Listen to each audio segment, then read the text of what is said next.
नमस्कार दोस्तों, जैसा कि आप जानते हैं कि इस वक्त का सबसे बड़ा मामला जो हर न्यूज चैनल पर छाया हुआ है वो है अतुल सुसाइड केस। बेंगलुरु के एक promising artificial intelligence professional Atul Subhash की जिंदगी एक भयानक ट्रेजेडी में तब बदल गई जब उन्होंने अपने घर में ही जान ले ली। ये कहानी एक इंसान के पर्सनल और लीगल स्ट्रगल्स को समझाने का एक जरूरी प्लेटफॉर्म बन गई है, जिसमें डाउरी और हैरेसमेंट के एलिगेशंस का सच और झूठ का समीक्षा किया जा रहा है। अतुल ने अपनी मौत से पहले एक 80 मिनट का वीडियो बनाया और 24 पेज का एक डिटेल सुसाइड नोट छोड़ा है, जिसमें हर एक पेज पर जस्टिस इज ड्यू लिखा हुआ है। ये सिर्फ एक व्यक्ति के दुख और निराशा का प्रदर्शन नहीं था, बल्कि एक बड़े सामाजिक मुद्दे पर सवाल उठाता है कि क्या हमें लीगल प्रोविजंस का मिसयूज रोकने के लिए कुछ और करना चाहिए। इस केस के कंटेक्स्ट में सुप्रीम कोर्ट का एक अलग ही फैसला समझने लायक है। एलिमिनी केसेस के मिसयूज और अनफेयर प्रैक्टिसेस के ऊपर एक प्रेसिडेंट सेट करते हुए सुप्रीम कोर्ट ने हाल ही में एक डाइवोर्स केस के दौरान एलिमिनी का अमाउंट डिसाइड करने के लिए 8 पॉइंट्स की गाइडलाइंस दी है। जस्टिस विक्रम नाथ और जस्टिस पीबी वर्ले की बेंच ने कहा है कि एलिमिनी डिसाइड करते वक्त कोर्ट्स को इन पॉइंट्स का ध्यान रखना चाहिए। पहला, हस्बैंड और वाइफ के सोशल और इकोनॉमिक स्टेटस। दूसरा, वाइफ और बच्चों के आने वाले समय की बेसिक नीड्स। तीसरा, दोनों की एजुकेशन और एम्प्लॉयमेंट की स्थिति। चौथा, इनकम और प्रॉपर्टी के रिसोर्सेज। पांचवा, शादी के बाद वाइफ का स्टैंडर्ड ऑफ लिविंग।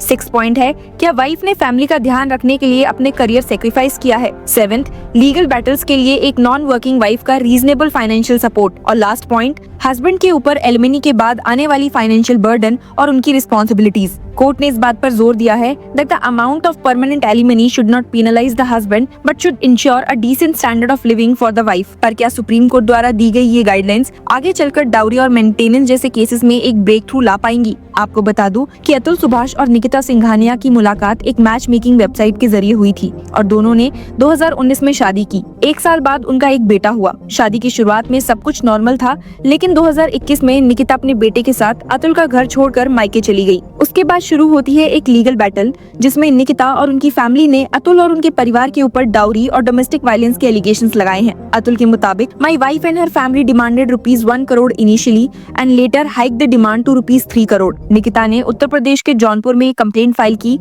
जिसमें उन्होंने कहा कि अतुल और उनके परिवार ने शादी के बाद 10 लाख की डाउरी मांगी थी। उन्होंने अतुल के ऊपर वायलेंस और फाइनेंशियल कंट्रोल के एलिगेशंस भी लगाए। कंप्लेंट के मुताबिक अतुल उनका पूरा सैलरी अपने अकाउंट में ट्रांसफर करवाते थे और शादी के बाद उन्होंने उनके फादर की डेथ के लिए इनडायरेक्टली उनके परिवार को जिम्मेदार ठहराया। निकिता ने कहा, my husband started to beat me after drinking alcohol and treated our relationship like a beast. Complaint में ये भी मेंशन था कि डाउरी की डिमांड और टॉर्चर की वजह से उनके फादर को हार्ट अटैक हुआ, जो उनकी मौत का कारण बना। हालांकि अतुल का सुसाइड नोट, जो कि उनकी एक जवाब की तरह था, कुछ और ही कहानी बताता है। अतुल के सुसाइड नोट में निकिता के एलिगेशंस का एक डिटेल रिबटल दिया गया है। उन्होंने कहा है, we demanded ₹10 lakh dowry is the most laughable allegation. My wife claimed I earned ₹40 lakh annually when she left and ₹80 lakh later. Why would I, making such an amount, demand ₹10 lakh? Domestic violence के allegation को reject करते हुए उन्होंने लिखा है, if I beat her black and blue, why are there no photos, no medical reports और witnesses like our housemaid और cook. Nikita के फादर की डेथ के ऊपर भी अतुल ने कहा, her father was under treatment for diabetes and heart disease for over a decade.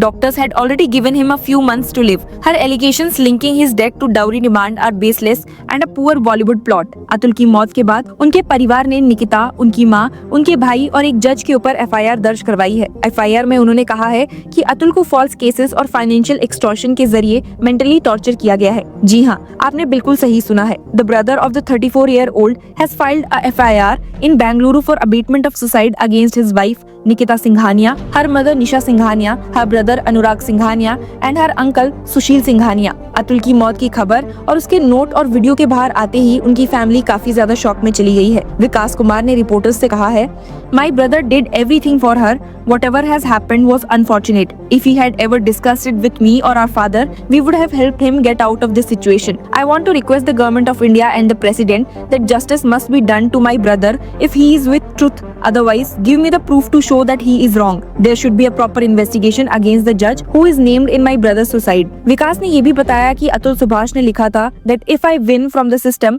devote my mortal remains in Ganga, otherwise in a gutter outside the court. तो आप देख सकते हैं कि कैसे अतुल के केस ने एक बार फिर से सेक्शन 498A और डाउरी प्रोहिबिशन एक्ट के मिसयूज पर डिस्कशंस को जागरूक कर दिया है। सुप्रीम कोर्ट ने पहले भी कहा था कि ऐसे कानून कभी-कभी पर्सनल वेंडेटा का जरिया बन जाते हैं। रिसेंटली जस्टिस BV नागरत्ना और जस्टिस एन कोटेश्वर सिंह ने एक केस में कहा है that a mere reference to family members in a criminal case arising out of a matrimonial dispute without specific allegation should be nipped in the bud. Atul ने अपने suicide note में लिखा था, The more I worked hard, the more I and my family are harassed. The legal system encourages my harassers. उन्होंने अपने parents और brother के लिए लिखा है कि उनकी मौत उन्हें लीगल हैरेसमेंट से बचा लेगी। ये एक व्यक्ति के दुख और असहायता को रिफ्लेक्ट करता है। लीगल केसेस के जरिए उनका करियर और मेंटल हेल्थ दोनों बर्बाद हो चुका था। अपने सुसाइड वीडियो में अतुल ने अपने छोटे बेटे के लिए भी एक मैसेज छोड़ा है, जिसे उनसे दूर रखा गया था। He said, I want my parents to take custody of my son. I hope he grows up knowing the truth. Atul Subhash की कहानी एक वेकअप कॉल है जो हमें सोचने पर मजबूर करती है कि क्या हमारा कानून मिसयूज प्रूफ है। वुमेन प्रोटेक्शन लॉज जो असल विक्टिम्स के लिए एसेंशियल है, उनका मिसयूज इनोसेंट लोगों की जिंदगी तबाह कर रहा है। सुप्रीम कोर्ट की नई गाइडलाइंस एक शुरुआत हो सकती है, लेकिन ये भी जरूरी है कि इस कानून का हर मिसयूज अकाउंटेबिलिटी के साथ हैंडल किया जाए। अतुल का एक ट्रेजिक मैसेज एक समाज परिवर्तन की डिमांड करता है, और वो है जस्टिस इज ड्यू। अतुल की वाइफ और उसके परिवार के ऊपर एफआईआर दर्ज होने के बाद निकिता के अंकल ने भी अपना स्टेटमेंट दिया है। साथ ही अतुल के पेरेंट्स से भी मीडिया ने बात की है। दोनों ही पक्षों की अपनी अपनी कहानियां हैं, जिसे वो मीडिया के साथ शेयर कर रहे हैं। So to know about the whole story, stay tune with her other video. Nikita का ताऊ हूँ और मेरी एज 70 साल है, और मेरे को मीडिया के थ्रू पता चला कि एफआईआर में मेरा नाम दर्ज है, जबकि मैं वहाँ नहीं था। न इस मामले में मेरा कोई वो है, और हम लोगों को इस केस के बारे में मीडिया से ही पता चला। न कोई वहाँ हमारे परिवार का मेंबर था, न कोई इस बीच कोई 3 साल से मुकदमा चल रहा है कोर्ट में, इस बीच कोई हमारी उन लोगों से भेंट हुई या बातचीत हुई, समझे आप। तो कोर्ट में केस चल रहा है, अभी अचानक कैसे क्या हो गया, तो इसके हम लोग कोई दोषी नहीं है, हमारा परिवार कोई दोषी नहीं है। इसके लिए कोर्ट में ये केस चल रहा है। अब कोर्ट जो जजमेंट करेगा। जो सुभाष जो आरोप लगा रहे हैं, सुभाष जो आरोप लगाने सारा निराधार है।